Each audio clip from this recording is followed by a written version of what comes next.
शोध मराठी मनाचा हा एका कार्यक्रमापुरता भाग नाही आहे. मला असं वाटतं या वर्षीच्या संमेलनाच्या निमित्ताने 21वं वर्ष आहे आपल्या शोधाचं, की जिथे आपण सातत्याने शोध मराठी मनाचा घेतो आहोत. मराठी माणसाच्या नव्या पैलूंना शोधण्याचा आपला प्रयत्न असतो. पुढचं आहे लक्ष्मीची पावलं या सत्राला आपण सुरुवात करतो आहोत, ज्यामध्ये माननीय श्री अनिल खवटे, माननीय श्री भरत गीते आणि माननीय श्री वैभव खांडगे हे सहभागी होणार आहेत आणि त्यांच्याशी संवाद साधतील महेश म्हात्रे आणि संगीता अभ्यंकर ही दोन मंडळी. स्वागत करूया सर्व मान्यवरांचं आपल्या व्यासपीठावरती. लक्ष्मीची पावले या सत्राला आपण आता सुरुवात करतो आहोत. नमस्कार सर्व रसिक प्रेक्षक हो. आता वास्तवातला प्रत्यक्षातला मराठी माणूस काय प्रगती करू शकतो हे दाखवण्यासाठी 3 हिरो इथे तुमच्या समोर आणलेले आहेत आणि त्या हिरोचं तुम्ही सगळ्यांनी स्वागत करा. पहिले खवटे सर, त्यांना तुम्ही सगळेजण ओळखतात, ते आपले गोयंकारच आहेत आणि त्यांनी जे शून्यातून विश्व निर्माण केलेलं आहे, प्रत्यक्षातलं विश्व, त्या विश्वाचा सर्व परिघाचा आपण आढावा घेणार आहोत. आपण संपूर्ण विश्व तर पाहू शकत नाही, परंतु त्यांच्याकडून तो प्रवास आपण समजून घेणार आहोत. दुसरे आपले पाहुणे आहेत भरत गीते, उद्योजक. म्हणजे जर्मनीमध्ये एका अत्यंत महत्वाच्या टप्प्यावर, उद्योगाच्या प्रगतीच्या टप्प्यावर असताना एक तरुण उद्योजक पुन्हा भरत या नावाने, ज्याचं आई वडिलांनी नामकरण केलेलं आहे, तो भारताच्या सेवेसाठी परत येतो आणि आत्मनिर्भर भारताचा एक नवीन विचार घेऊन एक मोठं औद्योगिक साम्राज्य उभं करतो. ते भरत गीते आपल्या बरोबर आलेले आहेत.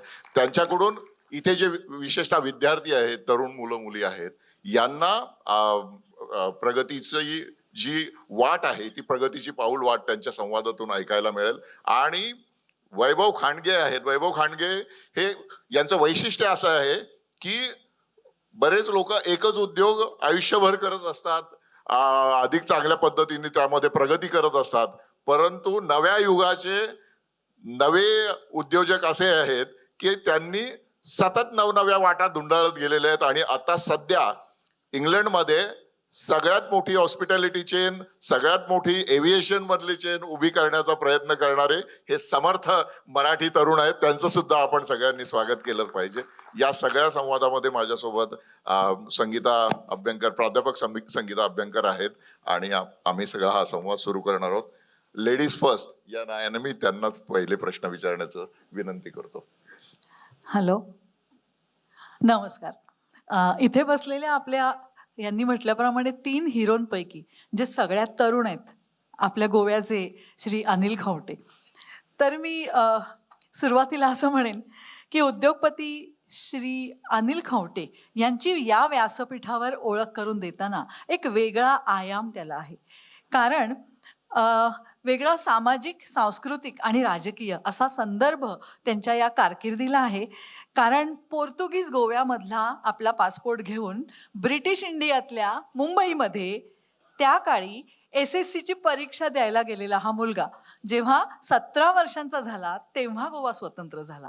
त्यामुळे पहिली 17 वर्ष पोर्तुगीजांच्या राजवटीतला गोवा आणि नंतर भारतातला गोवा अशी स्थित्यंतर. आणि 1961 साली गोवा जेव्हा स्वतंत्र झाला तेव्हा इथे सगळंच प्राथमिक अवस्थेमध्ये होतं. शिक्षणाची सोय, उद्योगधंदे, इतर सोयी सुविधा यातलं काहीच नसल्याच्या काळामध्ये एक तरुण उद्योग क्षेत्रामध्ये इतकी मोठी भरारी मारतो, हा त्याचा एक वेगळा आयाम आहे.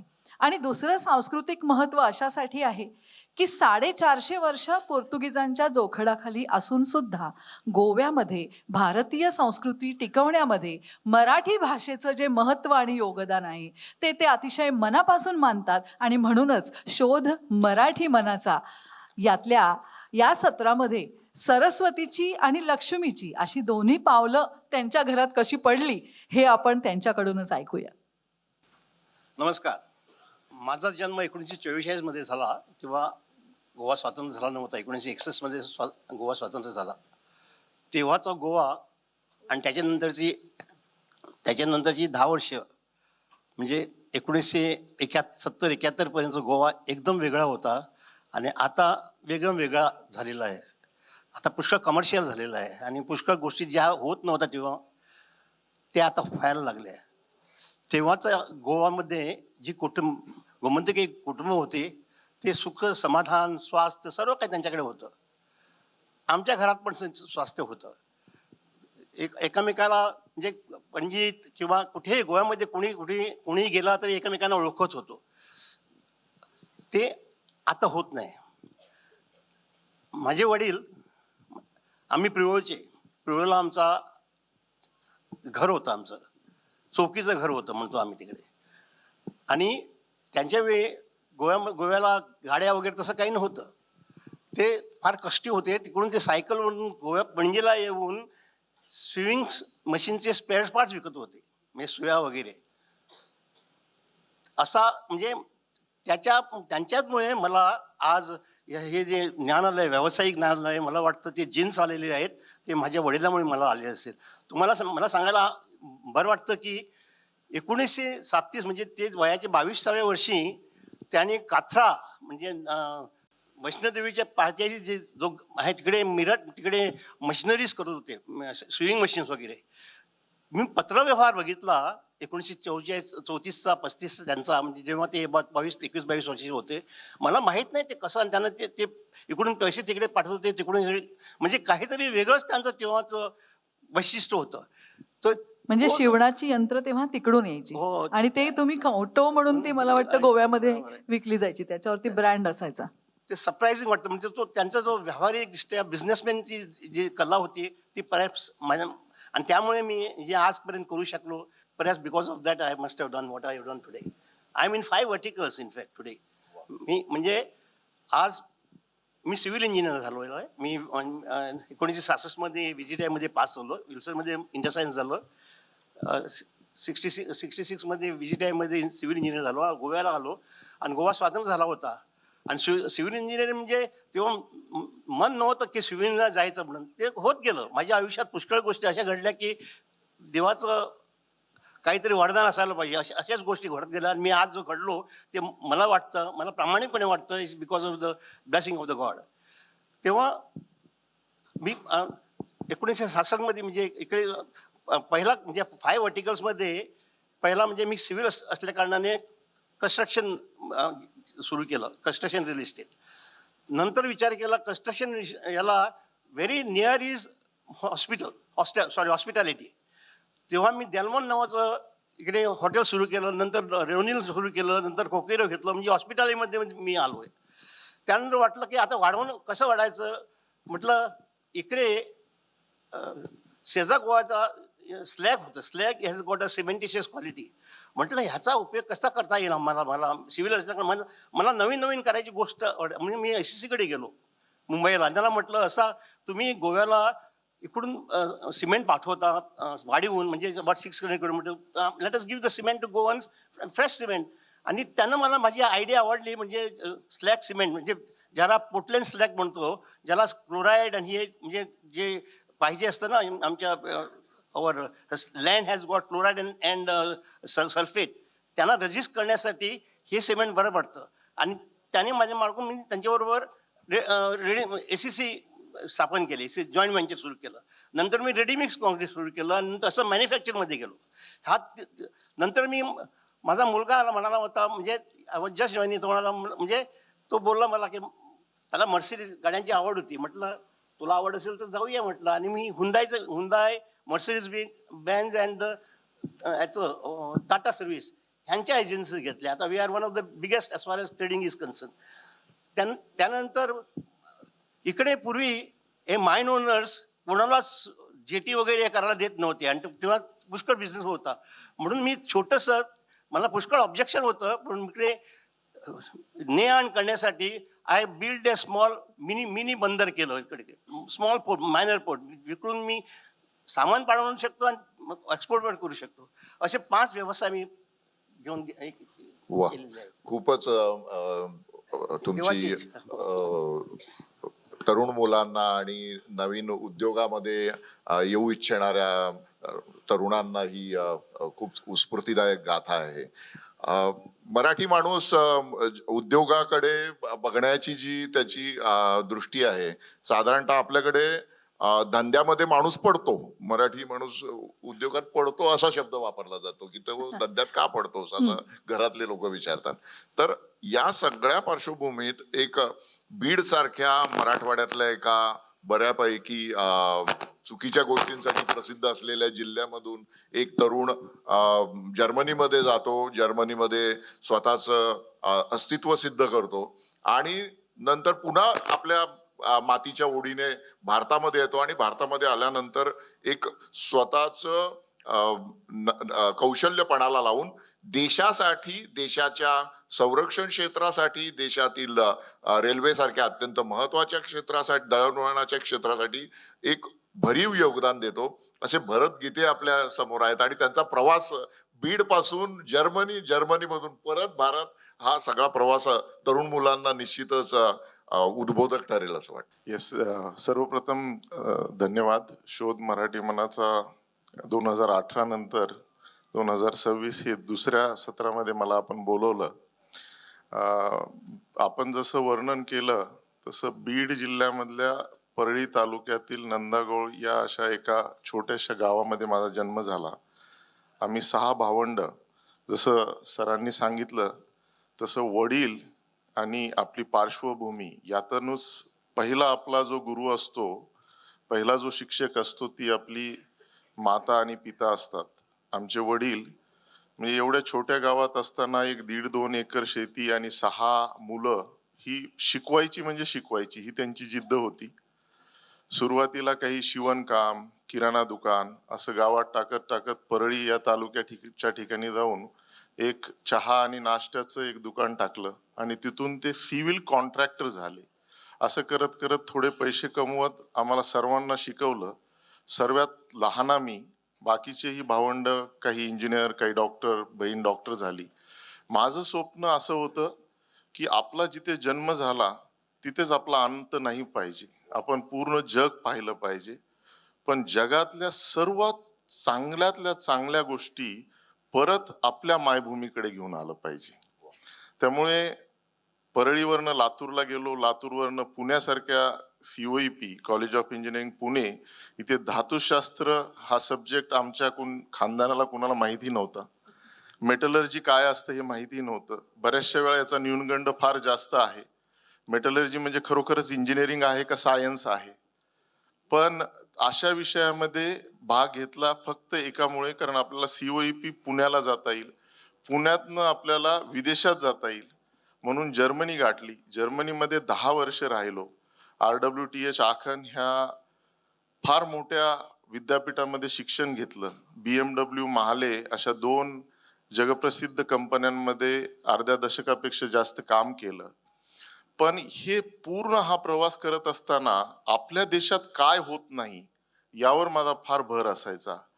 रस्ते असतील, कारखाना असेल, लोकांची कार्यपद्धती असेल, ही आपल्या देशात का होऊ शकत नाही आणि आपण काहीतरी घेऊन जाऊन बदल करू शकतो का, यासाठी 2013-14 मध्ये आलो. 16ला एक जॉईंट व्हेंचर केलं जगप्रसिद्ध टोनी आलुटेक म्हणून कंपनी बरोबर, आणि तिथून सुरू झालेला हा प्रवास. सारथ टँक मधला इंजिन ब्लॉक असेल जो रशियावरनं यायचा, अमृत भारत या रेल्वे मधला गिअर केस असेल, किंवा आपल्या MRI आणि अँजिओग्राफी मधले C-आर्क आणि हे वेगवेगळे अल्युमिनियमचे पार्ट असतील, हे फक्त भारतात मागच्या 6 वर्षापासून भारताला पूर्णपणे आत्मनिर्भर करण्याचं काम माझी कंपनी तौराल इंडिया ही करू शकते. यामध्ये मला आनंद वाटतो. हाच एक थोडक्यात प्रवास आपल्याला सांगू शकतो. बरोबर आहे. धन्यवाद. वैभव, तोच प्रश्न आपल्यासाठी सुद्धा आहे, कारण तुम्ही सुद्धा जो प्रवास केलेला, विशेषतः मी ज्याचं आधी उल्लेख केला की सतत नाविन्याचा शोध घेऊन तुम्ही जो शब्द काल वापरला तो मला खूप माझ्या लक्षात राहील आयुष्यभर, की कोड, कॅपिटल आणि लेबर याचं एकदा तुम्ही गणित जमवलं की तुम्ही कुठलाही व्यवसाय ऑटो मोडवर टाकू शकता. तर त्याचं काय सूत्र आहे ते आपण वैभव खांडगे सरांकडून ऐकूया. नमस्कार मंडळी, धन्यवाद सर. आपण अतिशय हा महत्त्वाचा प्रश्न विचारलात. कोड, कॅपिटल आणि लेबरच्या बद्दल आपण जी चर्चा केली, एक फेमस फिलॉसॉफर आहेत नवल रविकांत म्हणून, त्यांच्या पुस्तकातून मी हे वाचलं.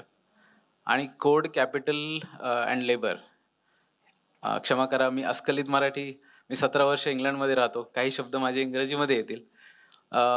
कोड कॅपिटल आणि लेबर हे 3 प्रकारचे लेव्हरेज जर आपल्या लक्षात आले तर कुठलाही यंग एंटरप्रिनर हा, जसं भरतजी देशासाठी काम करतात, खवटे साहेब काम करतात, हे सगळी यशस्वी मंडळी कोड कॅपिटल अँड लेबर याचं लेव्हरेज, याचं गणित अतिशय चांगल्या पद्धतीने जमवू शकतात. मी 2009 मास्टर्स करण्यासाठी इंग्लंडला गेलो. बॅचलर्स ॲग्रिकल्चर पुण्यामध्ये केलं आणि वडील द्राक्ष बागा करून द्राक्ष एक्सपोर्ट करायचे. आपल्या देशाला परकीय चलन कसं मिळेल त्यावेळेला त्याचं महत्त्व फार होतं. त्यामुळे त्या प्रेरणेतून मी शिकायला गेलो काय तंत्रज्ञान आपल्याला शेतीमध्ये आणता येईल, फूड टेक्नॉलॉजीमध्ये काय करता येईल. आणि मग मी एक 6 महिने मास्टर्स करून सर जॉब सुरू केला. असाच एकदा वडिलांचा फोन आला आणि माझा उद्देशही व्यवसाय करण्यासाठी परत भारतामध्ये येणं किंवा तिथे करणं हा होता. पण त्या एका शेतकरी बापाने मला विचारलं, तू काय करतोय परदेशामध्ये? मी म्हटलं, मी अण्णा म्हणतो त्यांना, अण्णा मला चांगल्या पगाराची नोकरी लागली. म्हटले वा, फार आनंद आहे. मला वडील म्हणून आनंद आहे म्हटले, पण शेतकरी आणि एक भारतीय म्हणून मला तितकंच दुःख आहे. मी बुचकाळ्यात पडलो की मुलाला चांगली नोकरी लागली, शिक्षण झालंय, वडील असं का म्हणतायत? ते म्हटले, ज्या दिवशी तू आपल्या देशाचा 500 किलो माल जरी परदेशात विकून दाखवलास आणि त्याचं परकीय चलन माझ्या देशाला पाठवलं तर मला अभिमान होईल. वा, हा एक शेतकरी देशासाठी विचार करू शकतो. दुसऱ्या दिवशी जाऊन मी रिझाईन केलं कंपनीमध्ये. I started my consulting firm for food industry. Then I went into venturing food industry, construction, import export, IT, pharmaceutical, airline. पण हे कोड कॅपिटल अँड लेबरचं लेव्हरेज कळालं आणि ऑटोमेशनवरती बिझनेस करून आपण एका व्यवसायातून एक व्यवसाय सेटअप करून दुसऱ्या व्यवसायाकडे जाऊ शकतो. रिसोर्सेस ज्या देशामध्ये राहतो, जी आपली मातृभूमी आणि कर्मभूमी दोन्हींसाठी निर्माण करू शकतो, तिथल्या तरुणांना नोकरी देऊ शकतो. त्याचबरोबर आपल्या देशातल्या तरुणांसाठी रोजगाराच्या संधी निर्माण करू शकतो. हे ज्या वेळेला गणित कळालं त्यानंतर हा प्रवास अतिशय सुखकर झाला. याच नोटवर मला अनिल खवटे सरांकडे यायचे की त्यांनी त्यांचं फक्त सांगितलं की कशा वेगवेगळ्या व्हर्टिकल्समध्ये त्यांनी उद्योग जगतात भरारी मारली. पण मला इथल्या तरुणांना आज एक सांगावंसं वाटते की आपल्या सगळ्यांच्या मनामध्ये एक गैरसमज असतो की मी मोठा व्यवसाय करेन, खूप पैसे मिळवीन आणि मग मी दानधर्म करेन. त्याच्या बरोबर उलट ज्या काळामध्ये ह्यांनी खडतर आव्हानं स्वीकारत हा सगळा प्रवास गोव्यामध्ये केला, ते चालू असताना अत्यंत तरुण वयामध्ये अनेक शैक्षणिक संस्था, सामाजिक संस्था ह्या सगळ्यांना केवळ आर्थिक योगदान नाही तर अनेक संस्थांमध्ये ते आज 82व्या वर्षी सुद्धा सक्रिय कार्यरत आहेत. त्यामुळे पॅरलली करण्याचं, जे समाजाचं ऋण फेडण्याचं त्यांचं आहे, ते आपण सगळ्यांनी घेण्यासारखं आहे. आणि दुसरा त्यांचा गुण म्हणजे एक वृक्ष उद्योगपती अशी त्यांची ओळख नाहीये. आपल्याला सगळ्यांना माहिती आहे, गोपीनाथ सावकार जुन्या पिढीतल्या लोकांना माहिती आहे, अशोक सराफ, लता दीदी, सुरेश प्रभूंसारखे केंद्रीय मंत्री, अशा सगळ्यांशी आणि अनेक जगभरातल्या लोकांशी त्यांचं मैत्र आहे. तर त्याबद्दल थोडंसं तुम्ही आम्हाला सांगा. आणि ते सांगण्यापूर्वी मी एकच म्हणेन की दिल दोस्ती दुनियादारी निभावत आपला धंदा करणारे असे अनिल खवटे आहेत. माझा जन्म मी लहान असताना देऊळवाडा म्हणून इकडे पणजीला एक वाडा आहे, तिकडे सर्वत्रचे लोक राहत होते. म्हणजे अष्टप्रकट म्हणतात ना, तसे लोक राहत होते, म्हणजे फ्रॉम बेस्ट टू वर्स्ट. आणि ते सर्व मुलं मुली एकत्र राहायचो बिफोर लिबरेशन. आणि तिकडेच एक शाळा होती मुष्टिफंड, जी आमच्या पूर्वजांनी भारतीय संस्कृती टिकवण्यासाठी केली होती. त्याचा मी प्रेसिडेंट आहे आता 25 वर्षे त्या मराठी मुष्टिफंड संस्थेचा. म्हटलं मी आता माझा मित्र सुहास सरदेसाई, म्हटलं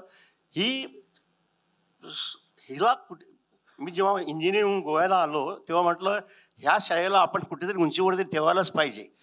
आणि जमत नव्हतं. अबाउट 80 years तिकडे प्रायमरी मराठी स्कूलच होतं. म्हटलं आम्ही आता ह्याला पुढे न्यायलाच पाहिजे. आणि आज ती शाळा primary school Marathi, primary school English, high school, higher secondary school, NICMAR असं पुष्कळ लोकांचे हे करून त्या म्हणजे we have gone to the different angle by keeping भारतीय संस्कृती as far as that school is concern. तेव्हा जेव्हा I was working in Margao, I was working with somebody, आणि तेव्हा मी तिकडे खवटे इंजिनिअरिंग कंपनी सुरू केली. तेव्हा माझे जो मित्र, तेव्हाचे मित्र म्हणजे आता जवळ नाता, they are of my age 4-5, म्हटलं इकडे शिक्षण फक्त मायनिंग ओनर्स कशाला करतात, म्हणजे डेपो इंजिनियर, डेपो हे आणखी चौगुले, आम्ही शिक्षित लोक कशाला करू शकत नाही. आणि आम्ही मीटिंग घेतली. I was just 29 years old आणि वी स्टार्टेड विद्या विकास मंडळ तिकडे about in the year 1973. I was just 29 years old boy, and they were just 35, 36. But I was one of them as I was working there. आणि तेव्हा मी आज CSR म्हणतो ना, तेव्हा मी नवीनच सुरू केलं होतं खवटे इंजिनिअरिंग कंपनी.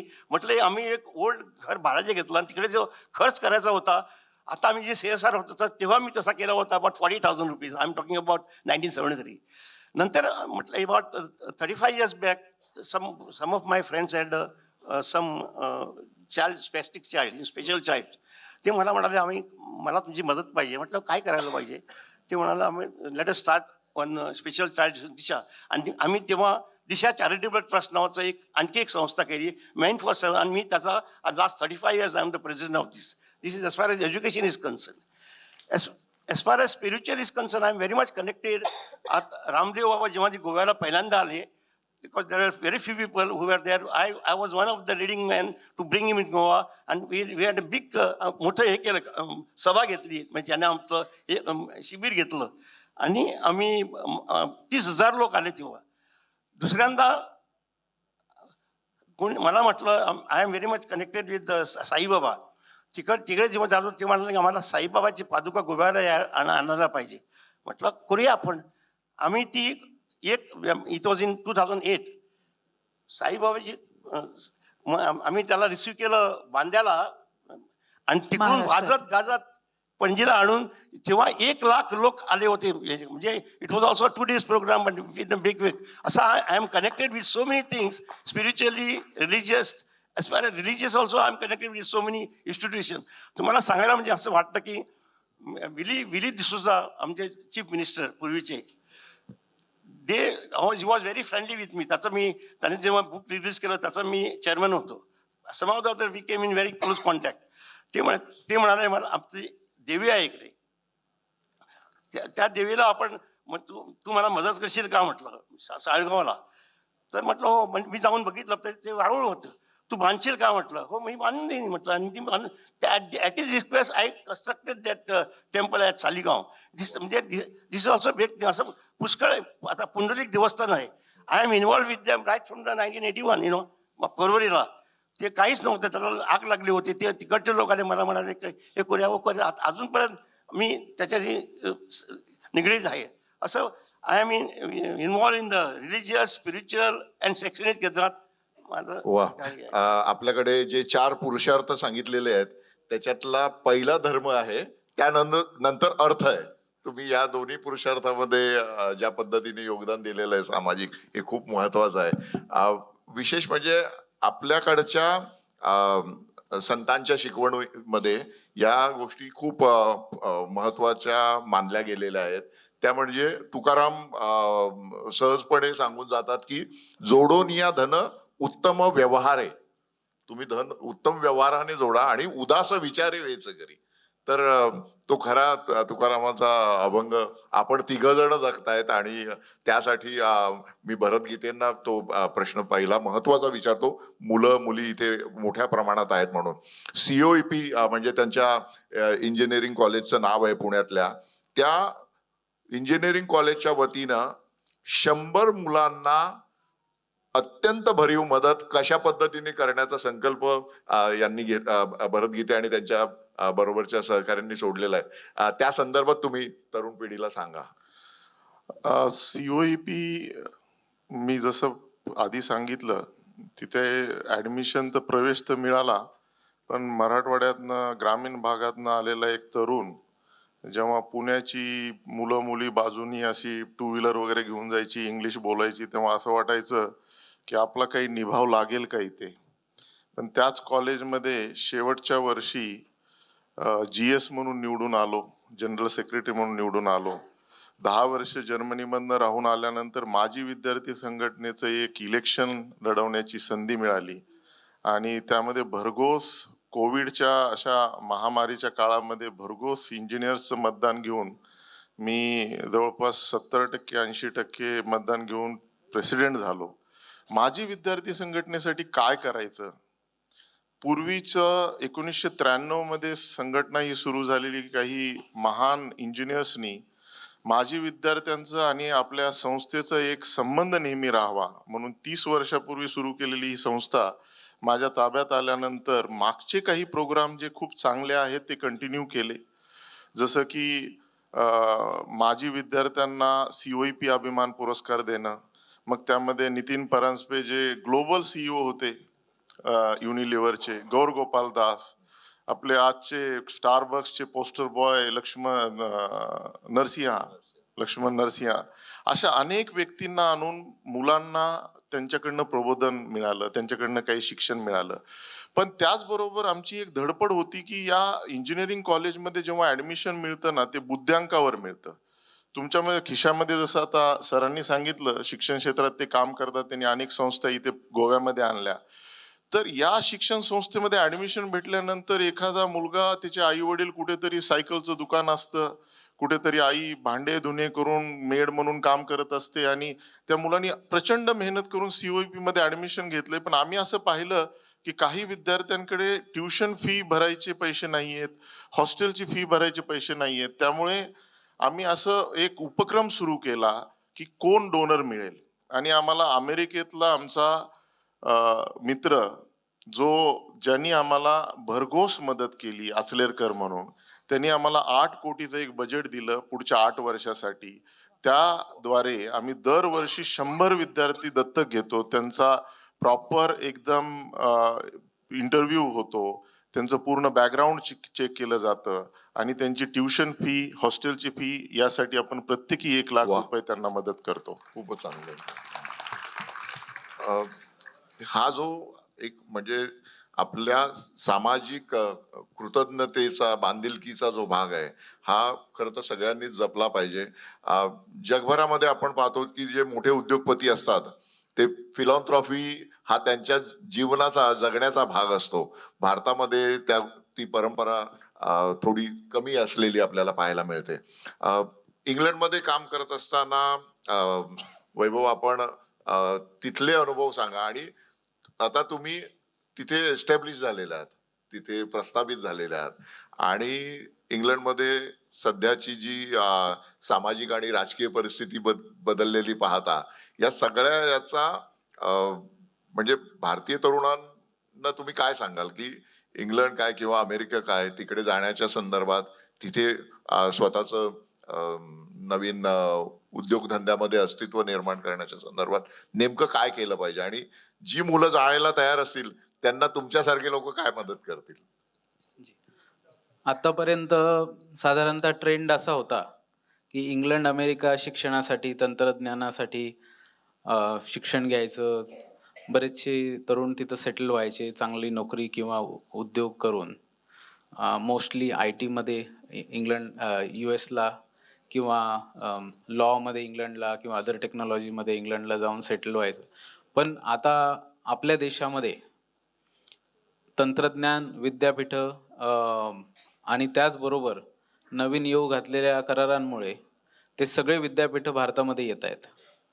पण बऱ्याच वेळेला बाजारपेठ, त्यातलं वर्क एक्सपिरियन्स हे घेण्यासाठी बरेचसे तरुण जातात. इंग्लंडला जातात, अमेरिकेला जातात, ऑस्ट्रेलिया आहे, वेस्टर्न कंट्रीजमध्ये जातात. पण त्याच्यामध्ये योग्य तो अनुभव घेऊन आपल्या करिअरची दिशा, जॉब करायचा असेल, बिझनेस करायचा असेल, तो ठरवून मुख्यतः आपल्या देशाला केंद्रबिंदू मानून आपण परदेशात जरी राहत असलो किंवा देशामध्ये जरी व्यवसाय करत असलो, इथल्या आपल्या बांधवांचा मदत कशी होईल, इथे उद्योगधंदे कसे निर्माण करू शकू, किंवा इथून जे प्रॉडक्ट आपण घेऊन जाऊ त्यासाठी तिकडे बाजारपेठ कशी निर्माण करू शकू, हा एक महत्त्वाचा मुद्दा आहे. तिथली आर्थिक आणि सामाजिक परिस्थिती, आता आर्थिक केंद्रबिंदू हा पूर्वेकडे सरकत चाललाय आणि आपल्याला रिअल फॅक्ट्स आणि डेटावरतीच विचार करून निर्णय घेता येऊ शकतो. आज एआयच्या काळामध्ये you can give the right prompt and you will get the exact data, की भविष्यामध्ये कुठल्या इंडस्ट्रीज, कुठली क्षेत्र, ब्लॉकचेन असेल, ऑटोमेशन असेल, मशीन लर्निंग असेल, रोबोटिक्स असेल, ह्या वेगवेगळ्या क्षेत्रामध्ये आज ऑनलाईनही काही युनिव्हर्सिटीज उपलब्ध आहेत. नॉट नेसेसरी तुम्हाला खूप सारं कर्ज घेऊन परदेशात जायची गरज आहे. पण त्याचबरोबर जर गेलात तर आज इंग्लंडसारख्या ठिकाणी मी महाराष्ट्र मंडळ लंडन, जे जगातलं सगळ्यात जुनं महाराष्ट्र मंडळ आहे, 1932ची स्थापना, ज्या वेळेला Mahatma Gandhiji second round table कॉन्फरन्सला इंग्रजांशी वाटाघाटी करायला गेले होते, त्यावेळेला बॅरिस्टर नचिकेळकर यांनी 1932ला त्या मंडळाची स्थापना केली. त्या मंडळाचा मी ट्रस्टी आहे. ते महाराष्ट्र मंडळाला जवळपास 1 लाख लोक कनेक्टेड आहेत लंडनमध्ये. तर तिथे येणाऱ्या विद्यार्थ्यांना आम्ही सगळी मदत करतो.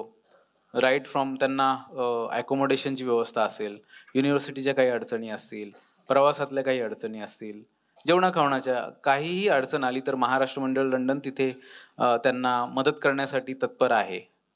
त्याचबरोबर अनेक संस्था ज्या आहेत, आपलं हाय कमिशन आहे, we are connected to Maharashtra government. आपण तिथे आज हा मराठीचा जो जागर आहे, संयोजकांचे मी आभार मानतो की अतिशय सुंदर प्रोग्राम आपण केला.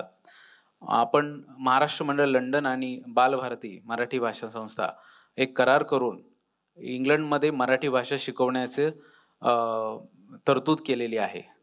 त्याचबरोबर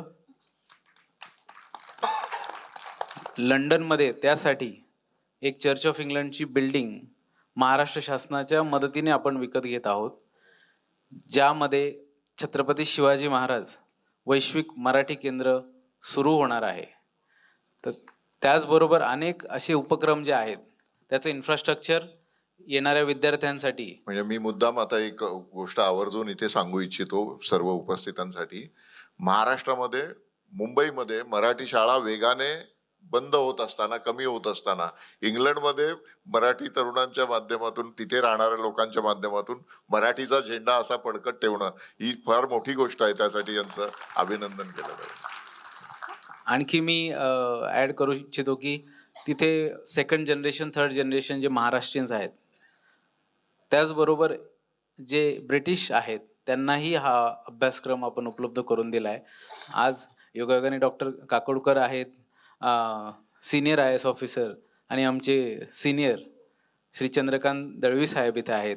त्याचबरोबर मराठी भाषेचे संचालक डॉक्टर श्यामकांत देवरे आणि देवरे मॅम इथेही आहेत. सर, ह्या सगळ्यांच्या प्रयत्नाने, मार्गदर्शनाने हे कार्यक्रम आपण तिथे राबवतो. त्याचबरोबर UK Maharashtra chamber of commerce नावाची संस्था आपण तिथे स्थापन केली, ज्याच्यावरती भरत गीते साहेबही मेंटॉर आहेत, की ज्या तरुणांना अशा उद्योगांमध्ये काम करण्याची संधी हवी आहे, मार्गदर्शन हवे, किंवा एक्झिस्टिंग इंडस्ट्रीज ज्यांना एक्सपोर्ट करायचे, तिकडचे उद्योगधंदे टेक ओव्हर करायचे, किंवा तिकडून येणाऱ्या इंडस्ट्रीजला इकडे इन्व्हेस्टमेंट करण्यासाठी कोलॅबोरेशन करायचे, अशा वेगवेगळ्या प्रकारच्या platform UK MCC, UK Maharashtra chamber of commerce उपलब्ध करून देते. त्याच्यामध्ये MIDC असेल, MEDC असेल, महाराष्ट्र इकॉनॉमिक डेव्हलपमेंट कॉर्पोरेशन, त्याचबरोबर अनेक महाराष्ट्रातल्या संस्था, भारतातल्या संस्था जोडलेल्या आहेत. एकदा जोरदार टाळ्या या सगळ्यांच्या या मराठीच्या प्रसारासाठी, ते करत असलेल्या कामासाठी व्हायला पाहिजे.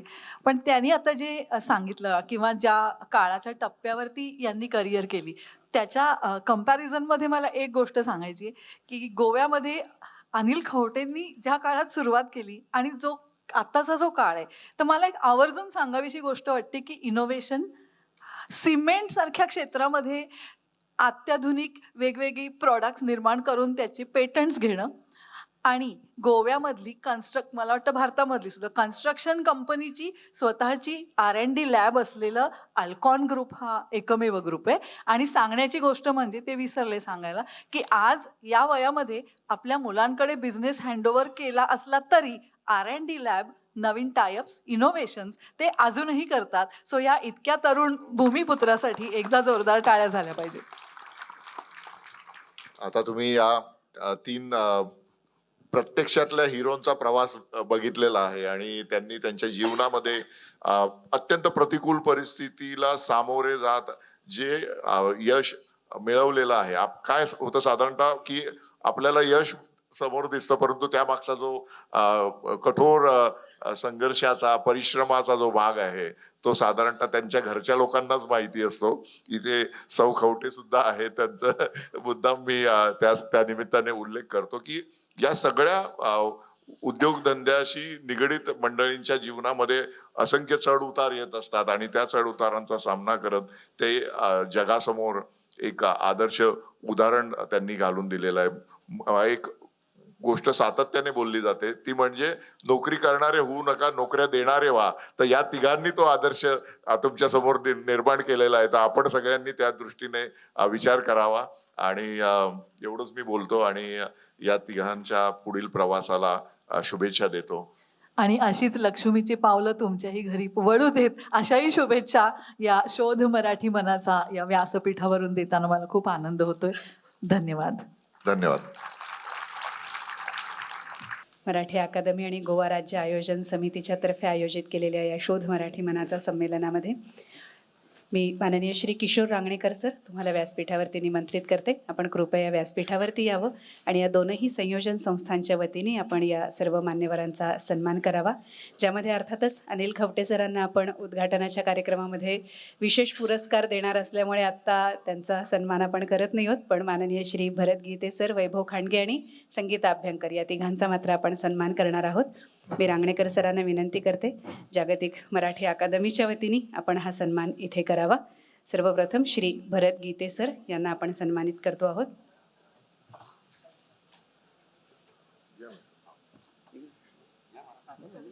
अकादमीचे कोषाध्यक्ष या नात्याने श्री किशोर रांगणेकर सर हा सन्मान करतील. श्री भरत गीते.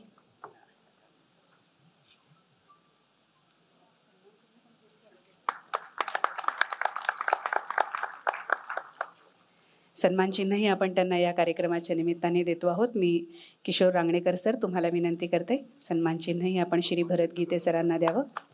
श्री वैभव खांडगे सरांनाही आपण गुलाब पुष्प आणि सन्मान चिन्ह अशा स्वरूपामध्ये त्यांचा सन्मान करतो आहोत किशोर रांगणेकर सरांच्या हस्ते. श्री वैभव खांडगे सर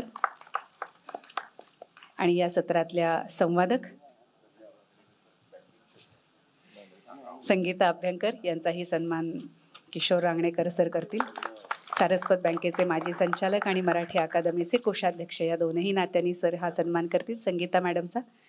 संगीता मॅडम आपल्या सगळ्यांना सुपरिचित आहेत, प्राध्यापिका आहेत आणि शारदा प्रतिष्ठान गोवा या माध्यमातून महिलांसाठी दरवर्षी साहित्य संमेलन भरवतात आणि साहित्य क्षेत्रामध्ये मोठं योगदान संगीताताई अभ्यंकर यांचं आहे.